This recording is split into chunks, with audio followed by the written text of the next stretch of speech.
Good afternoon. Good afternoon. Good afternoon on this horrible prank that Mother Nature has pulled on us. All this rain and sleep, but good afternoon to you. This is Community Connections, Community Talk for Community People. It is the fastest and most friendly weekly 1 hour talk show in the Great Lakes Bay Saginaw region, and I am glad that you tuned in this afternoon for another sharing of community talk and information. I am Joyce Harvin. Today's Community Connection show is brought to you by the Saginaw branch of the NAACP and its Youth Council. We urge you to get connected, be informed, and stay involved. On today's show, I have two guests.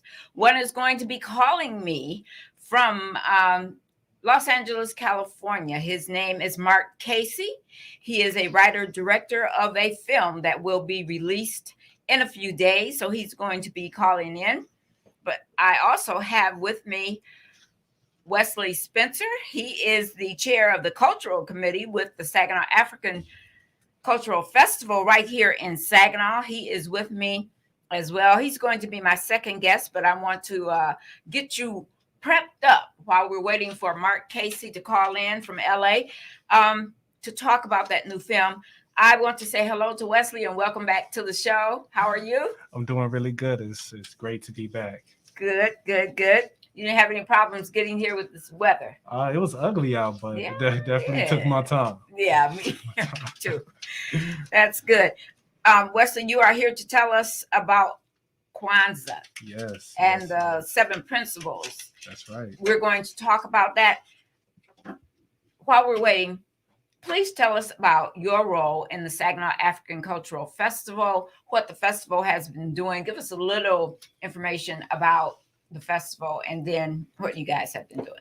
All right. Well, first, the festival, believe it or not, is the longest running cultural festival in the country. Mm-hmm. So it's such an honor to just play a small part in that. So my specific role is just the cultural chair, meaning it's my job to expose our community to different cultural values, customs, ideas, and history. I'm kind of like the education piece and try to make it what they call edutainment, right? Make it fun, make it exciting, so we can spread the history and culture to the children. And, because of COVID, we had to adjust just like everybody else in the world to Absolutely. the different changes and things going on. Mm-hmm. And it came with its hidden blessings where it kind of really helped us leverage the technology. So the last couple of years, we did both Kwanzaa and the festival online. Mm-hmm. This year was our first time to have it in person again, and we had a both virtual and in-person festival. And we're going to move forward that way in the future, so we can reach the people who can make it and those who can't. So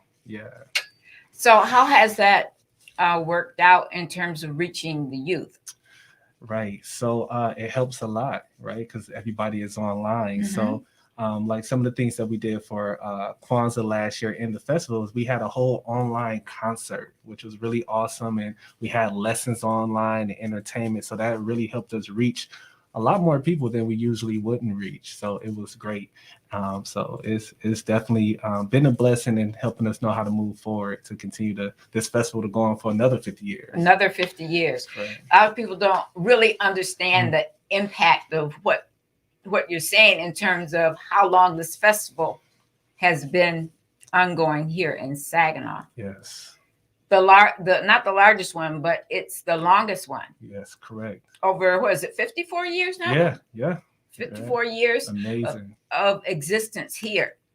Tell us about what Kwanzaa means and should mean to the community. So Kwanzaa is a very beautiful and special thing. So Kwanzaa usually have the misconception of being a holiday, right? And kind of being like the alternative for Christmas, but it's nothing about that. Kwanzaa is essentially a cultural celebration, right? A celebration of both African American history and culture as well as African culture. And it's really about taking the best of where we are today and combining that with the best history, culture, and values from around the world, and of course, Africa as well. So it's all about celebrating these powerful principles that just make everybody's life better, no matter where you come from, what background you come from. And it's really centered around these 7 principles that when we live them and we practice them, it helps us be the best people for ourselves and others. Kwanzaa takes place the end of December. Yep. So right after Christmas. So for everybody who want to practice Christmas and all the other traditions, you can still do that. And so it takes place from the 26th to the 1st, 7 days. And each day we just practice and reflect on one of the principles, right? And it's about gathering with family, eating good food, and just really not only gathering with family, but going within ourselves to reflect on how to be better for ourselves and for others. Kwanzaa is not a celebration like Christmas, like it's told in the Bible. Exactly. It's a cultural celebration. Cultural celebration. Who started Kwanzaa? So it started right here in America in 1966 by a man named Dr. Maulana Karenga. And the reason he did it, you remember at that time, there was a lot of changes happening in the world, not too far from the civil rights and great liberation movements and things like that. So his motto was, he noticed that, we had an identity crisis, right? Of how we identify ourselves. And he understood that we can help our youth and people reconnect with a lot of the things that we've lost that'll help us empower each areas of our life. So he went across to the different traditions across the world and figured out what are the best values, the best ideas and customs that we can incorporate into a practice, into a celebration to really help us build the best identity and values for ourselves. Is there a children's version of Kwanzaa?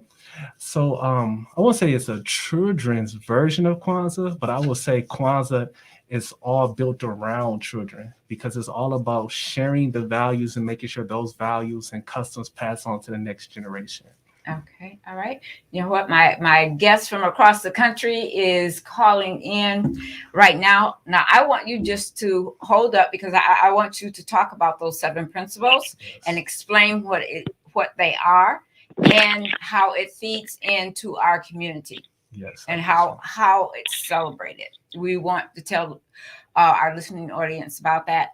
And that is the reason that I wanted you to come on this first Sunday of December so we can remind our listeners every week about Kwanzaa. It's coming up. We want them to participate and learn more about this cultural celebration. So please hold tight while I talk to Mark Casey, Director Mark Casey. Yes, ma'am. Can you hear me? Absolutely. Absolutely. Great. Listen, I'm having a little bit of problem with my headset, but thank you for calling in and thank you for accommodating me in terms of telling us about your movie. Now, you are the writer, the author of the movie and the producer and director, correct? Yeah, I'm the writer-director. That's how they say it. I'm the writer and director. I wrote it and I directed it. It's a feature film. It's not a documentary. It's a feature film. It's a theatrical narrative that's currently playing at Saginaw Quality 10. Mm-hmm. And it's called Flint Tale. Yeah. It's about. You want me to tell you about it? Yes. I'm just having some problems with my headphones. I think I'll just take them off. Okay. Yes. Tell us about the movie Flint Tale and how you got started or why you wrote this movie. Okay. Yeah, I actually wrote this movie by mistake. When I say by mistake, meaning that I went to Flint to do a biopic on Ready for the World. The singing group, mm-hmm. and when I got there, I realized that the movie called Flint that Queen Latifah did not really emphasize and focus on the people that actually live in Flint. And this was like 2 or 3 years later after what happened with the water, and it still was going on when I got there to shoot up my project. So I actually switched gears and say, you know what, I think. Right now, my focus needs to be on the people in Flint that's still having problems with the water. And I think if we can keep awareness on it, then maybe some things can change. But if you just say, "Oh, that happened years ago," and think it's okay now. You forget that that actually happened and it's still going on. And so I created this movie called Flint Hill, and it's about the water crisis, but it has subplots dealing with the struggles of being in Flint and struggles of being in a city that have, financial issues, dealing with, the economy and how the family had to get together to survive. So it's not just about the water. It's the water is the moving vehicle throughout the movie, but it has a lot of little subplots with Hawthorne James from Five Heartbeats. He plays the father who used to be chief of police. Okay, now, so his name was Big Red, right?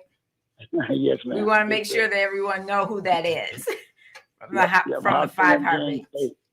Yeah, he played Big Red, and he played in the movie Speed as the bus driver with the wild hair dude. So he's been in quite a few films, actually. Then we had a young lady play his wife, a young lady by the name of Erica Peoples. She's on a show called All American that plays right now. That's a big hit on Netflix and CW. It's about inner city football kids. And then she also in a trilogy of movies called True to the Game with Columbus Short. That's actually out right now as well. So yeah, we got a star-studded cast, and then we hired some local folks from Michigan. Hired about 4 or 5 people, maybe about 3 or 4 from Flint, and 2 from Detroit. So I kept it in Michigan. I found I wanted to get some natives of Flint. I thought that was important. Yes. And I actually filmed the movie in Flint. I didn't do like that other movie called Flint. They filmed in Canada. I actually filmed in Michigan. In Michigan, right. In Flint. Yeah. So when were you filming? When did you start filming here in Michigan, in Flint? About 2 years ago, we started shooting in Flint. Yeah. And 2 years ago, right before the pandemic happened, I would say 18 or maybe a little bit of 19. Are you considering any continuation on or doing another film with about Benton Harbor on what's happening there? Because that's the other city that is being impacted right now. I don't know what's going to happen with that, but all of the surrounding cities are helping with water there. So that is another crisis.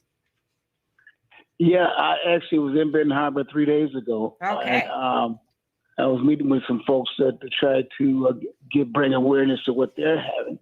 So we're trying to maybe get something together to do a screening of my film and bring in some people so they can see how it's impacted Flint. And y'all can be next if we don't nip it in the bud right now. So yeah, one thing about it is when I did this movie, I invested myself in understanding the water supply, understanding what happened. So it wasn't just something that I brushed by. So I actually, when anything comes out when it deals with water, I'm on top of it. And when I found out about Benton Harbor, I jumped on it right away. Mr. Casey, I want to go to your background. You were raised in Detroit, and you decided that you wanted to go to school after you graduated, that you wanted to go to film school. So you relocated to California, to Los Angeles? Yep. Yeah, that's the place to be if you want to make movies. That's the movie you have to make if you want to make movies, right? Yeah. I'm saying that. Well, nowadays you're talking years ago, and technology is different now. So back in my day, I say that was a place. Now you can pretty much do it anywhere because of the technology, including just shooting on your phone. Shoot it on your phone. I don't personally recommend it myself, but it's a great start. It'll help you learn how to make films. But also, the technology today, you can actually make a good film on your phone if you know what you're doing. Because the technology today, they have cinema filters and cinema apps. And the new iPhone 14 has a cinema program, so they're starting to gear phones to be mini cameras. Yes, yeah. Movie club, yeah. Okay, Mr. Casey, Mhm. what's the total number of the excuse me, people in your cast for this film? I don't know the number, but it's quite a few people in this film. It's not a small cast. It's not a It's a small large cast. cast. Mhm. But like I said, I have some local folks there. Kevin Scott is from Flint. Kevin Scott. Yeah, Kevin Scott. He's a playwright actually out of Flint. He's done some plays. A guy named Anthony Allen. He's out of Flint. You know, it's like I said, we got quite a few Flint people. Then I brought in some Hollywood players just to get it so it will be seen. Because a lot of times, if you make an independent film and there's all locals and no celebrities, then Hollywood kind of shun on you. The title of the film is Flint Tales. It's now playing at the Imagine Theaters, correct? Yep, that's Flint Tale with no S. Oh, no S. Flint Tale. T-A-L-E. And it's from Foremost Entertainment Media Group. And Correct. it's going to be released on December the 14th. Mm-hmm. In other areas, correct? Yeah, well, the December the 14th is for the streaming sites. The streaming sites. You can watch it on television right now. On demand? On demand, yes, ma'am. Yes. And you can also get it on DVD? On December the 14th, yes. Right. So if people want to order that film, will it arrive in time for a Christmas gift? I'm not sure.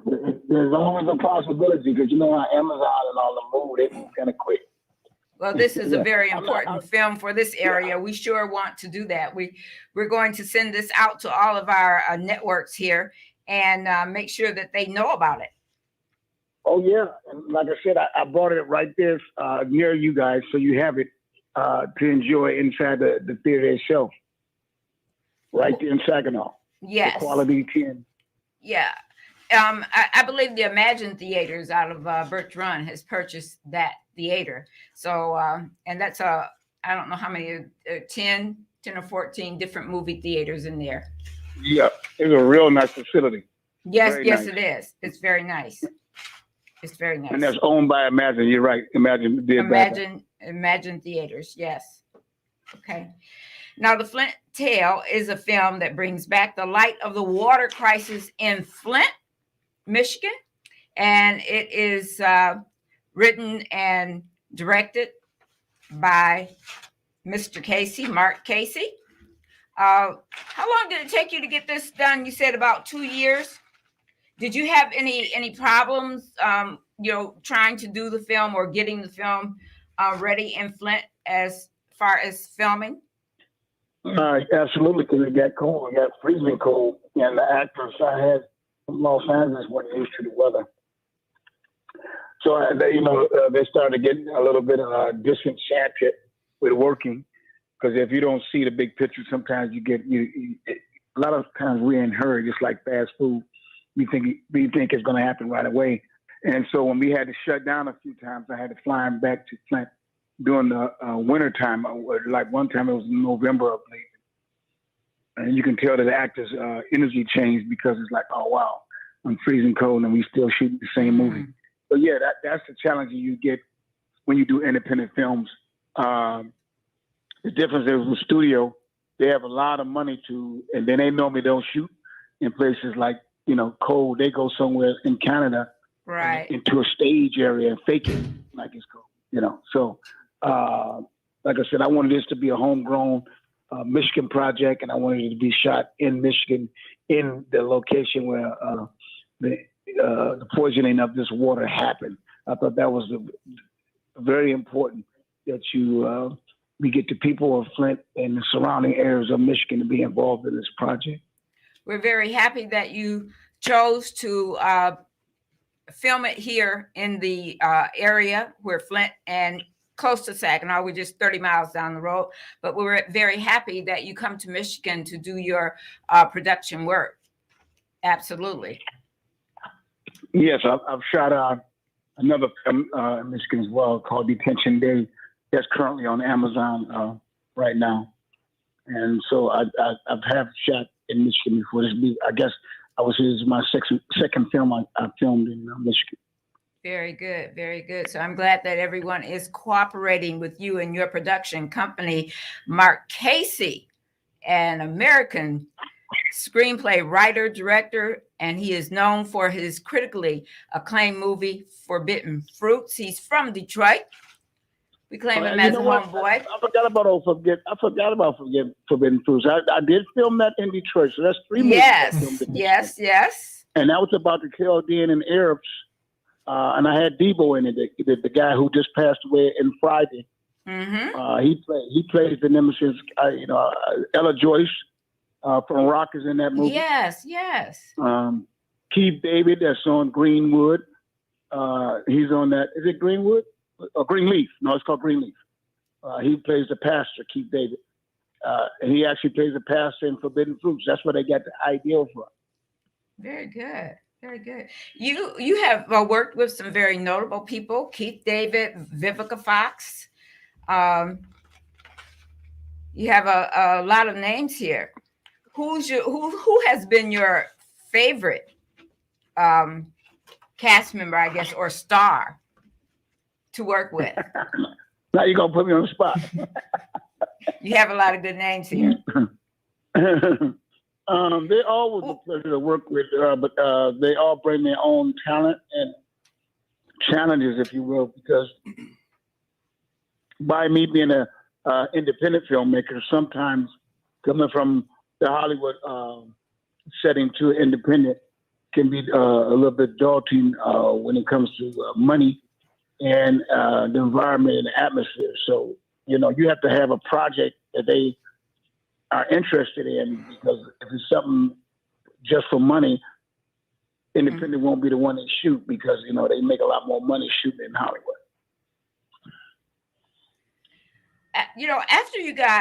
After you graduated from film school, okay, you had to work your way up to the point where you are now as a director and a writer. How difficult was that back in those years? Very difficult, because back then you could not make a movie unless you had a script. Mm-hmm. And most screenwriters, either they want to be directors or they want to experience director to direct their project. So back then you had to have a good script. And so I decided to write my own script because it got too. The writers I wanted to use their scripts was like, well, you're not experienced yet. So we both can't be not experienced. So it's one of those type of, like a catch-22. Mm-hmm. So I taught myself how to write, and then I went to film school to learn how to write properly so I can do it correctly. But now you got so much going on with the internet. You have master classes by Viola Davis and Samuel Jackson. So you really can do a lot of stuff on YouTube and at home now. And, it depends on your passion. Like I always say, they say, well, how did you make it through? Is how bad do you want it? If you don't have the passion for it, you maybe get lucky and shoot one movie and you'll never shoot another movie again, because you feel, wow, this was very stressful. I didn't make enough money. Then you really didn't have the passion for this. Okay, but that does not stop you. If you didn't make it. Well, that stops a lot of people. They didn't stop me. But it stops a lot of people. Yeah, a lot of people. If you got to have passion, mm-hmm. and it shows in your work. And so, if you don't have passion, and when you do a project and you say, well, I'm gonna get famous off this one project, and it doesn't happen. I've seen a lot of writers and directors and actresses and actors never do another movie again, because they find out they got lucky on the first one. And they found out now they're struggling, and it's like, you know what, I don't want to do it. And that happens in the independent world and in Hollywood, because if you don't have the passion for it, it can be very very hard, because the business is about who you know. And you said the business is about who you know? Absolutely. Okay. All right. You have to be connected but now because of the new technology and like you started off, you said your phone, the technology now is so open that anyone can film a movie. So it's not a specialty anymore. Where the hard part is maybe shooting a good movie, because now that you have so many influx of these independent films, I believe the quality of them is going down. Well, everybody knows it is, because now a person just wake up in the morning and say, I want to be a filmmaker, and he goes and buy a camera. Do you think that, with all of the different ways that you can access movies digitally, all these different programs and video services, is that going to really hurt the movie industry? No, not at all. I mean, they've been going through this since the 50s. People want to get out of their house and do something. Yeah. They want to experience something. They even tried it, they at one point when they had in home studios, a home theater, when people were buying home theater. I remember Best Buy or Circuit City used to have rooms where they had the whole room turned into a theater that they can come to your home and build. At the end of the day, that's fun to hang out with your family and watch movies. But at some point, you want to have that experience of going to a date or going with your husband or your wife. That'll never go away for us, because that's a way, and you get to meet other people other than sitting in your home theater. Well, certainly, watching it on a television screen and on a theater screen is night and day. Well, I am hoping that the pandemic will finally, subside and go away so that we can get out more. But it seems like, every few months we get a new variant that is cropping up. So those home theaters may have to stay. But, I think that the quality of some of the movies and some of the information or films that I see on TV has gone down. It's not the same as the production part of it. It's just a little bit different. So I'm looking forward to going back into the theaters to see a lot of the movies. Now, after you can start off by going to see my movie, Flintel. Yeah, we are going to do that. I'm telling you, I have this. I spent the afternoon after I got out of church and had my dinner. I spent the afternoon setting everyone up on my network so I can send that trailer to them, because I want them to go and see this. Saginaw is fortunate that we haven't had anything like this happen. But, this isn't so much about the Flint water as it is about how it is impacting families. And that's very important. And I certainly don't want that to happen here. So I'm looking forward to seeing this. I'm looking forward to hitting the key when I get back home to send the link to everyone so they can see the trailer, and hopefully that they will get out and see the movie. Oh, that'll be awesome. I appreciate that as well. Mr. Mark Casey, any other information that we need to know about you? What's coming up next? Remind us again. They have this new thing called Tubi, where you can watch all the movies for free. It's called Tubi.com, and it has everything, all the Hollywood movies that you want to see for free, all the independent movies you want to see for free. Is on Tubi.com. I have a few films on there. They're going to be released the first of the year. But right now I have a movie called A Day of Trouble on there. But if you type my name in, MarkCaye, all my catalog of movies will come up. And you'll see where you can watch them at. The Forbidden Fruits film in Nikita Blues was my first film. But my upcoming film is called Sasha Lane. That's coming up around January, February as well. Sasha Lane? Sasha Lane. Okay. And that's coming up around February? Around February. Okay. Yeah. And that movie is about? That's about a young girl who actually comes from Detroit and winds up going to Vegas. And she gets in some trouble there, bad decisions, and wound up in San Bernardino and ultimately ends up in Los Angeles trying to find a relationship with her father that she did not have. Wow. So it's like a coming to age story. She goes across country. Very good. So we'll be looking And for that one has Paula J. Parker in it. She's from Hustle and Flow. You know her when you see her face. Yes, yes. And then a guy, Tico Wells from Five Heartbeats, a young guy who played the preacher's son, and they didn't want him to sing in the group, the shorter gentleman, Tico Wells. He was also in the movie with Denzel when they played Mississippi Masalas. He played Denzel's little brother when they did that movie about the Indian girl who fell in love with Denzel back in the day. So I have those two celebrities in Sasha Lane and a newcomer. That's one thing I do. I bring a lot of new folk. I try to get them in a position for they can make the $1 million. So I normally have a new actress or a new actor. I give them a platform, and then I pepper around Hollywood actors that you know. So they can kind of learn. They can learn from them and get their name off and running. I'm the one who started Brandon T. Jackson. That's a guy. He's from Michigan. His father is Wayne T. Jackson. They had a big church in Detroit. He did the movie Roll Bounce for Bow Wow. I put him in my first film, The Key to Blues. I brought him to Los Angeles, and before you know it, he started making $1 million checks and $1 million movies.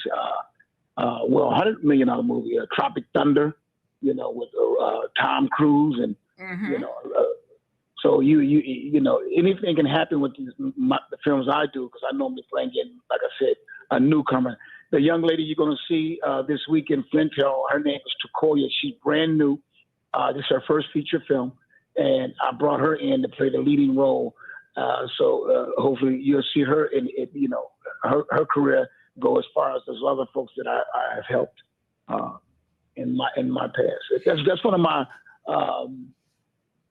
I like to say something that I thank God for, that having a golden touch to find new actors and actresses, and they blow up, and then I can say, well, I discovered them. That's exciting for me to do. That's one of my accolades that I love. So do you discover these people, where you are, or are you having them to do auditions? Everyone auditions unless you're a known actor. Yes, they have to audition. Yeah, I'm always looking for new talent. Yeah, it's wonderful I'm that I'm on all social media.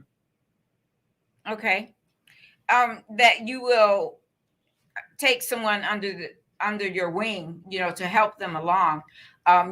Once they have been discovered and they audition for the places, because a lot of times people are so closed in and they want to keep everything to themselves. They don't like to help people along. So I'm happy to hear that you help people out. If you feel that that's one of the things that drive me. Okay. Last night we had a premiere in Hollywood at the renowned Chinese theater, and when it was a packed house, and when people were coming to me thanking me about the movie, my mind is it's not even about me anymore, and I guess I got to get back into that movie, because I couldn't respond. Like one of the gentlemen said, I was raving about your movie. All you said to me was thank you. I thought you were gonna give me more, and I kind of felt bad, because I kind of was like that with everybody that was coming to me, shaking my hand and everything. I couldn't, because to me, I made the movie. It's not just for me. It was an awareness movie. Yes. It's not about just Mark Casey. Right. So, but I got to learn how to, accept, good news from people, saying how good the movie was, and not be so ashamed or shy about it. Yeah. Because sometimes people get offended. It's like when they give you a raving review and they want you to say something. Well, you're a very humble person, Mr. Casey. We thank you for that. And I'm looking forward to seeing the full film. I'm going to check it out in the theater myself, and I'm going to hit you back and let you know what I think. Okay. Mr. Casey, thank you for joining me this afternoon on Community Connections. Thank you for being a great guest, and I wish you well. Thank you. Please get back with us and let us know what else you are doing. we can always help you to spread the word about your movies. And maybe we can find someone out of the Saginaw area, right? All right. Let me know when you're auditioning. Okay, for sure. I promise All right. you that. Thank you. Have a good evening. God bless. Take care. Happy holidays to you. Thank you. Same to you. Bye-bye. The movie is Flint Tale. It's showing now at the theater, at the Imagine Theaters. I don't know if they renamed that theater, but it's by Mark Casey. He is the writer and the director of this film, and it's about the Flint water crisis and how it has impacted families there. So please take a look at that. Make sure you get your tickets, or you can get it on demand starting, I believe, on the 14th. And you can also get it on a DVD. Okay. Rob, we're going to go back to my guest here. We don't need that music, but thank you very much. I had sent Rod some Christmas music.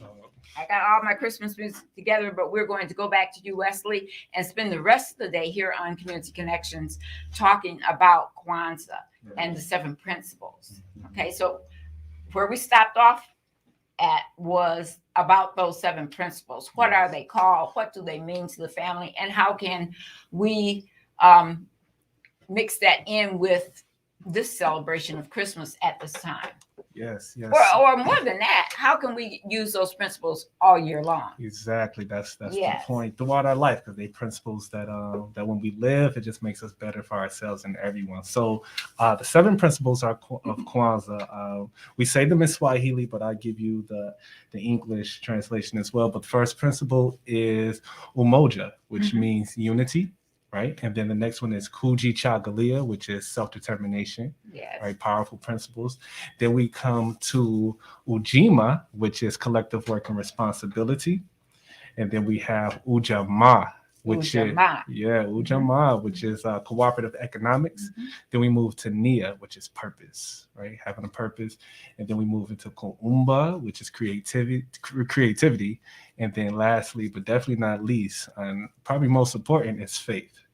Right. And so those 7 principles, each alone is powerful. Having unity within ourselves, our community, with our family, with our culture, self-determination, being able to define ourselves and take responsibility for our actions and how we show up in the world, collective work and responsibility, the Flint water crisis, right?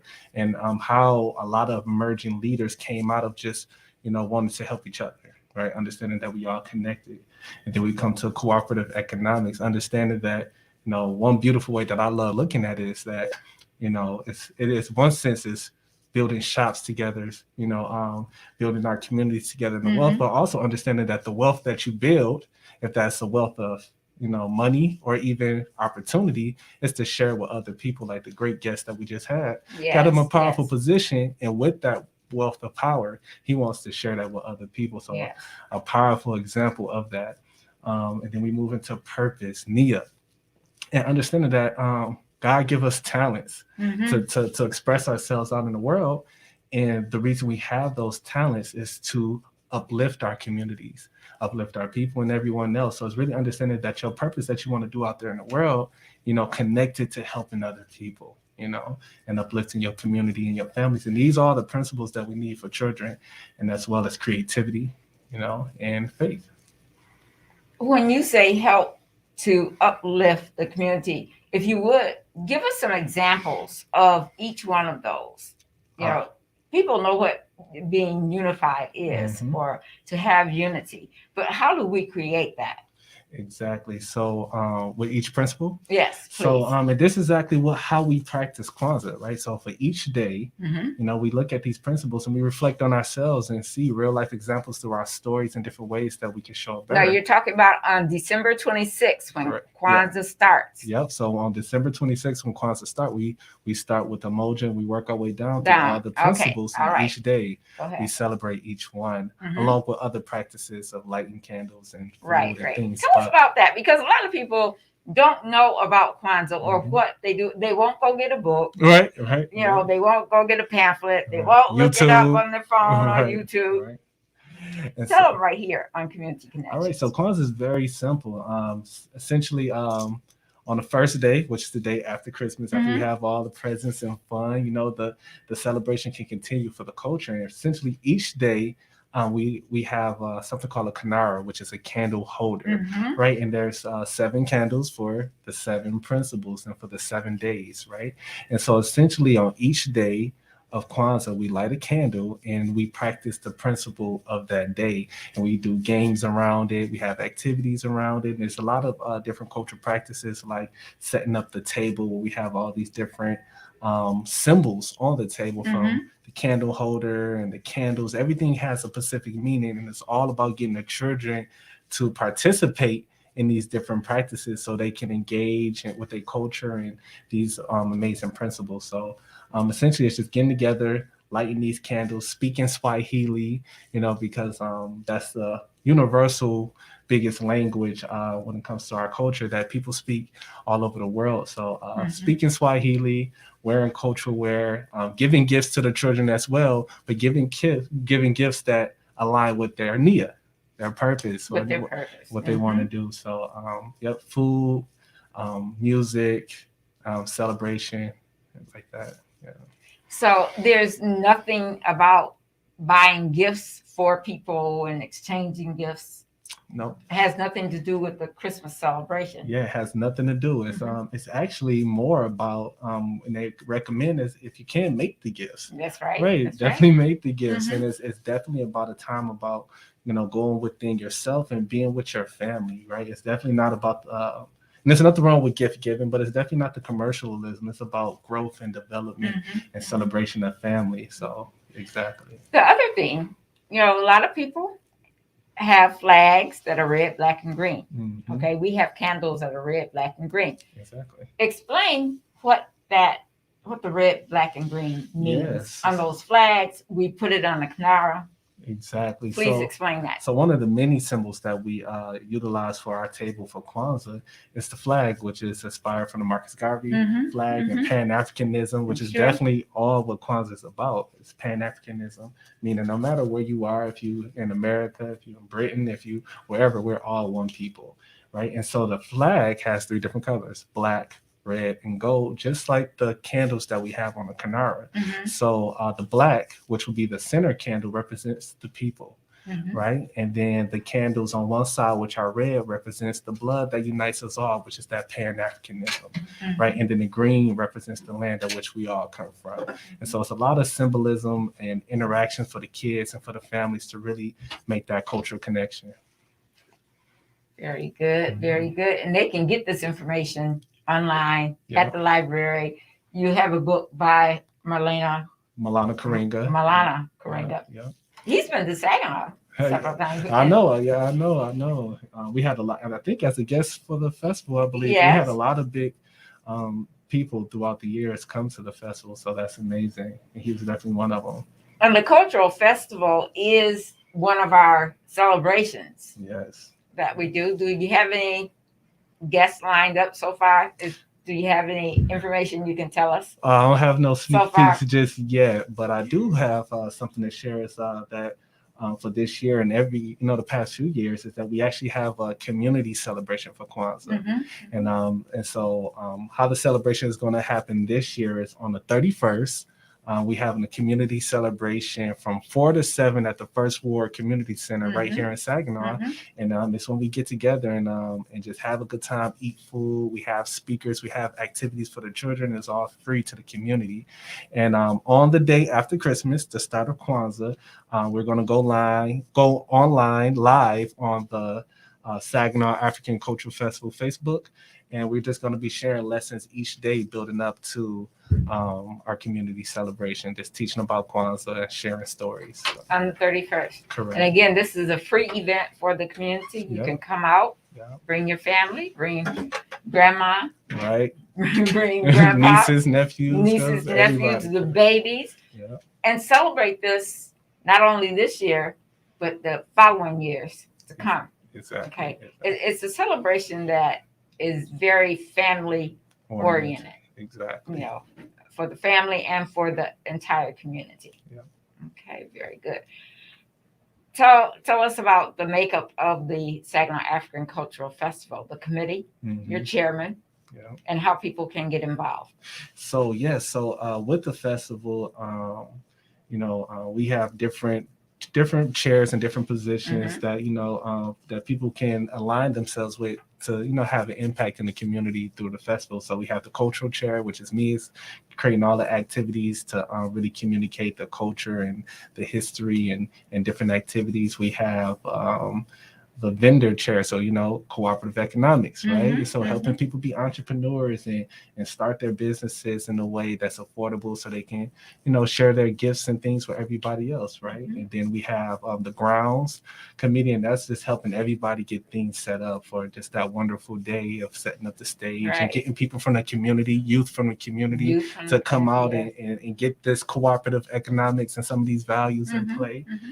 We also have the media and the person that gets all our entertainment together and bring the great speakers and entertainment here year round, and just many other positions. And the way to get involved is definitely to reach out to us on Facebook and just let us know that you would like to come. It's open to everybody, and we definitely love to just receive your talent and help you make this community amazing. I like everything about the festival.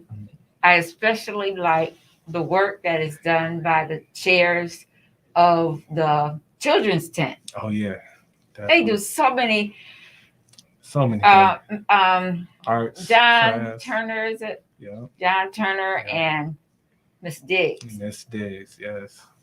They put together a wonderful packet for the kids. Yes. Activities that really break it down to them what Kwanzaa is about, how they can understand the 7 principles. If they get that far, stay through Christmas time and enjoy that. But it's just a wonderful packet of information. I just wish everybody would come and get that packet, adults as well, so they can understand, because it's really broken down very simply. Yes.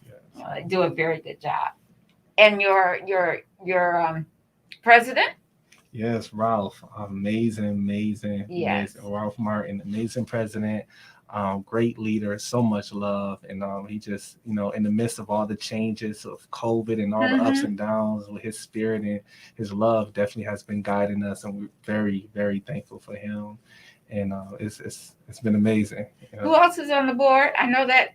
I know the treasurer is Karen Lawrence Webster. We got Karen. So there's a vice and a couple other people that are working hard. Yes. So I want to shout out to everybody on that festival committee, because they do an excellent job making sure that the community is involved with this. Everyone is involved. They have some exhibits, they have photographers, there's artwork, there are vendors. And that's all put on by the Saginaw African Cultural Festival right there on the Morley grounds, which is located at 2601 Lapeer Street. So we invite you to come out. But, Kwanzaa starts taking place on the 26th of December. Online. If you want, online. And there's going to be a celebration on the 31st. Okay. Again, where can they find you? Find us on Facebook at the Saginaw African Cultural Festival Facebook page, and that's where you get all the insights, updates on everything that we have going on. Okay, very good. Well, thank you so much for coming in. I'm going to call you back and get you back in here so we can take the messages that we want to put on the air about Kwanzaa. That's very important that they hear it, and you hear it over and over and over. It kind of sinks in, just like the music that you play. You have to hear it repeatedly. So, but thank you for coming in. Thank you for being a great guest on Community Connections. You are doing a fabulous, fantastic job as the chair of culture. Yes. They're going to make you a chief. Huh? One day. One day. Okay.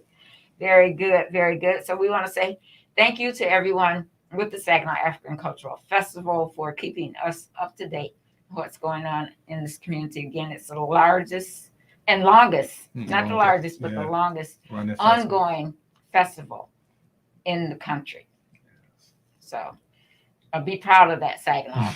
Be proud of that, because it doesn't happen anyplace else like here. Exactly. Okay. We're going to get ready to get out of here. So Mr. Kareem Bowen can come on in. But what I do want to remind you is that Community Connections is brought to you by the Saginaw NAACP. And I want to give you this reminder about membership renewal or joining the NAACP. Those of you who are card-carrying members of the Saginaw NAACP, I want you to take out your card and look at the expiration date. And if your membership has expired, I want to encourage you to renew your membership. There are so many things going on that we cover within the NAACP and the Political Action Committee.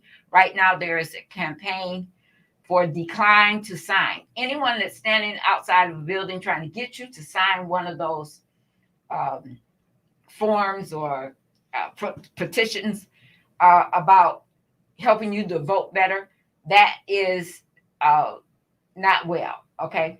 I want to say it's a lie because they're talking to you about making your vote better.